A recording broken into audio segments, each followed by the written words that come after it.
Today is Saturday, November 2nd, on my second project of the day. First thing, I moved the welding table here, which that's a huge weight off my back, literally.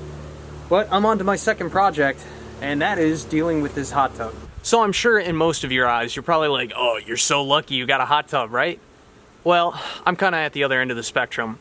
So we inherited this hot tub when we purchased the house. And I remember during final inspection, anyway, final inspection is right before you sign the mortgage papers and you close. You just do a walk through the house to make sure everything looks good. And I peeked under the hot tub and the water level was up to the top, and I thought, all right, shouldn't have any problems with this. Aside from the cover, which is literally trash and falling apart. But the water level was up top, and you know, we move in over the weekend. A couple days later, I go back and check under the hot tub cover, and the water level had receded down to the first jet. So there's some type of leak with the jets. I'm not 100% sure the heater works. I think it does. Again, the hot tub's from 05. But there's definitely some issues going on with it, and I just have so much going on that I don't have time to deal with this right now, especially with winter closing in. So I elected to winterize this hot tub, and that's what I'm going to do today. So I've started to winterize this a little bit.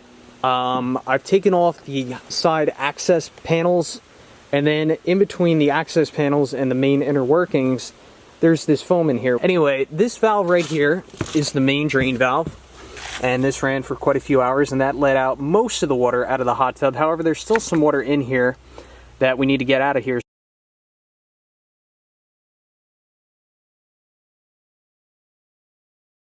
Good thing I have that handy dandy shop vac, because that's really going to come in handy today. So you know how I know this hot tub cover's shot, aside from it clearly deteriorating and the foam's exposed here and the seams are coming apart? Well, when you go to lift up this cover,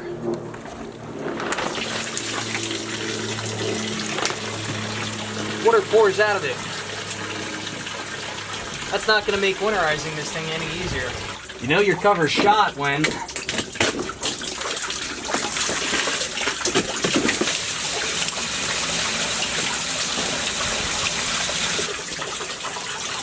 first things first, let me see if I can get this cover off by myself. I'll stand that up, let it dry out in the sun. I got some saran wrap and tarping to seal it up later, but I want to get this cover dried out as much as possible while the sun's out.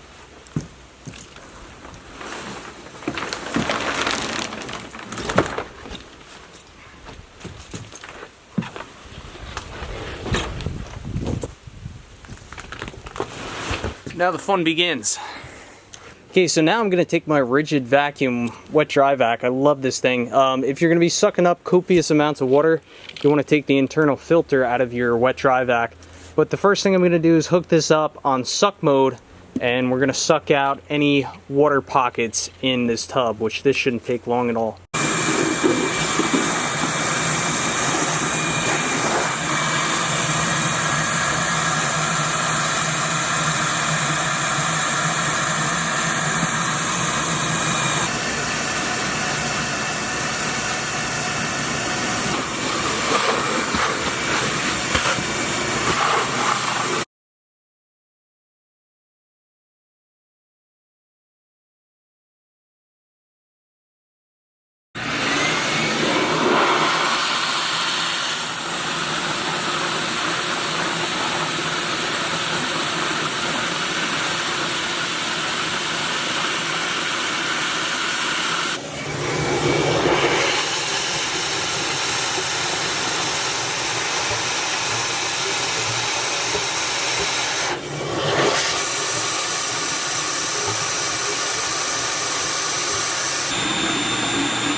So sometimes they say the best way to learn is to do, and that's definitely been the case here. So when I first started, I started blowing out all these individual nozzles, and I wasn't really getting that far. I was getting a little bit of water out of there.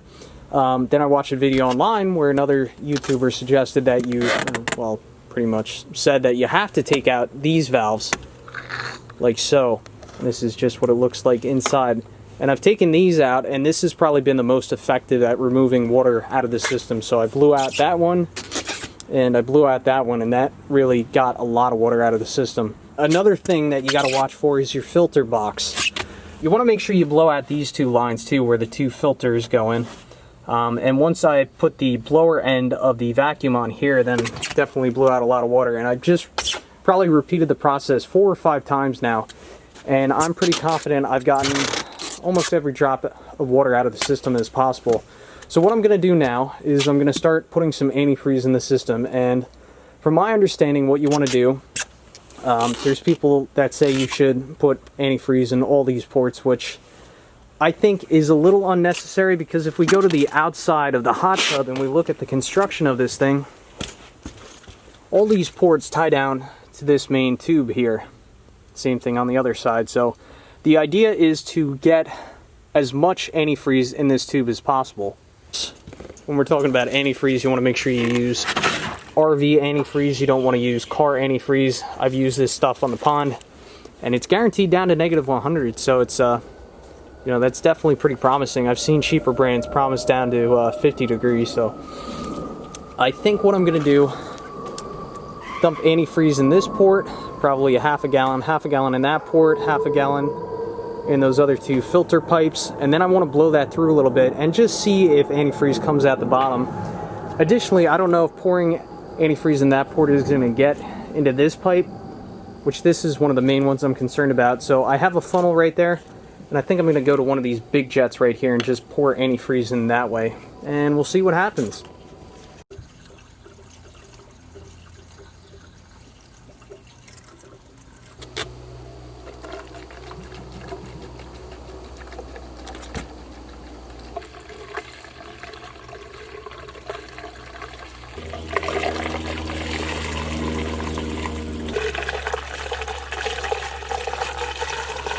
Okay, so now my plan is, like I mentioned earlier, I'm going to take the vacuum on blow mode. I'm going to blow out this pipe, and the 2 filter pipes, and hopefully we see some red antifreeze come out the bottom down here.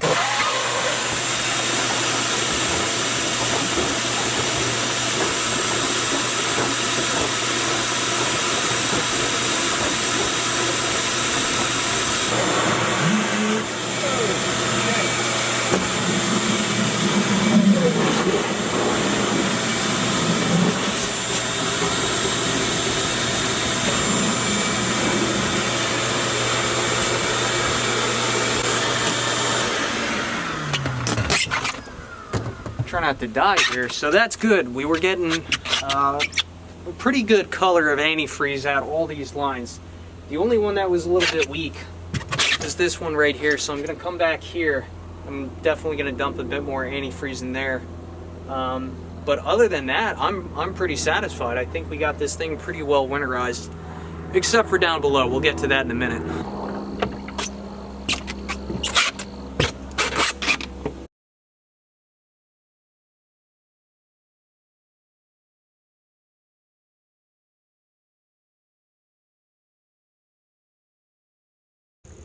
So as mentioned earlier, I believe I said that this hot tub does have some water retention issues, which I'm going to have to track down in the spring.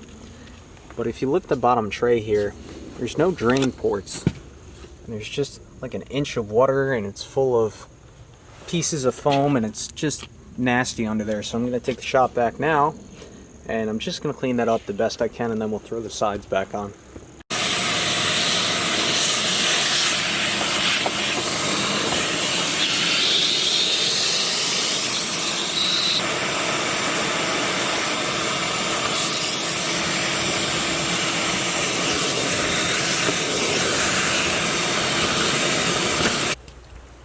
The bottom tray isn't perfect, but it's probably 95% better than what it was.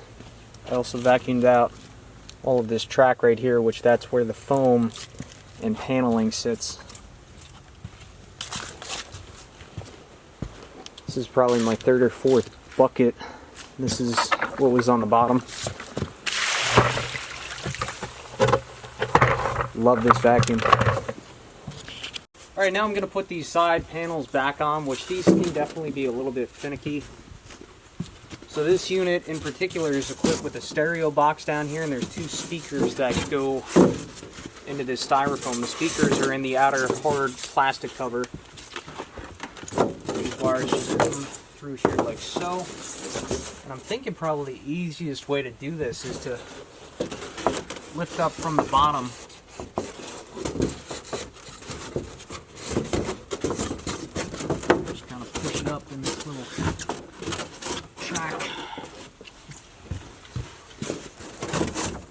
to damage anything. It's going pretty well so far. Up and in. Alright, that wasn't too bad at all, actually. Second panel will be the real test. So there's the speaker hookups, which are just a simple blade style connector. So we'll put these two back in. Kind of thinking the same thing where I kind of insert it up in just like a little section where you can lift up and kind of push it up higher and then kind of lift it up and hook it on this bottom lip down here, the rail. So, well, let's give that a try.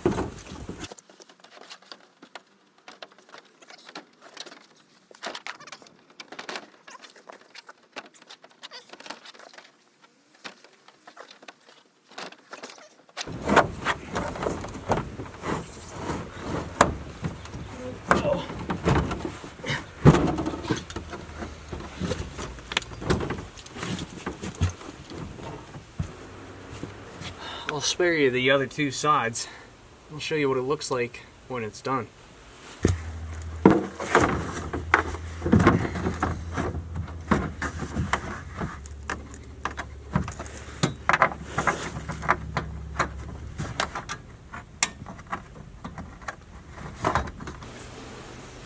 So because this cover is guaranteed to leak, and I don't want any water getting inside of this nicely winterized hot tub, I've decided to do two things. One, clearly we're putting down some commercial grade plastic wrap, and then after we put some of this down, as an added layer of protection, we're going to put a tarp over the top of this, and we're going to put a tube or something high in the center so water will hopefully run off this. A little bit closer to you. There you go.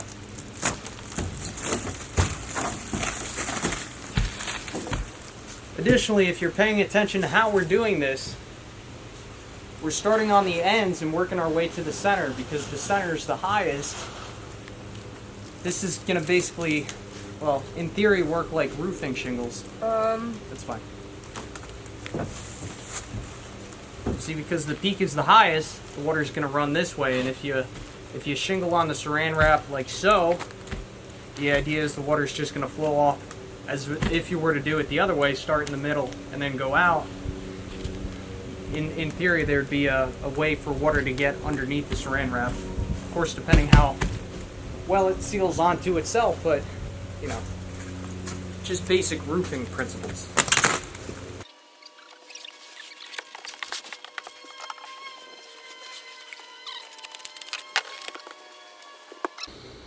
Okay, so we have the saran wrap on there. I was looking for an inflatable too, but I didn't have any, so I decided to improvise. That's just a garbage bag full of lightweight recyclables, so I'm not putting too much weight on the cover. These are some old seat covers that were just hanging out in one of the bins over there. So what we're going to do now is put this tarp on top, and then funny enough, we're actually going to saran wrap it again because this is an old tarp and there's not a lot of good tie down. So in theory, we'll have 3 layers of protection.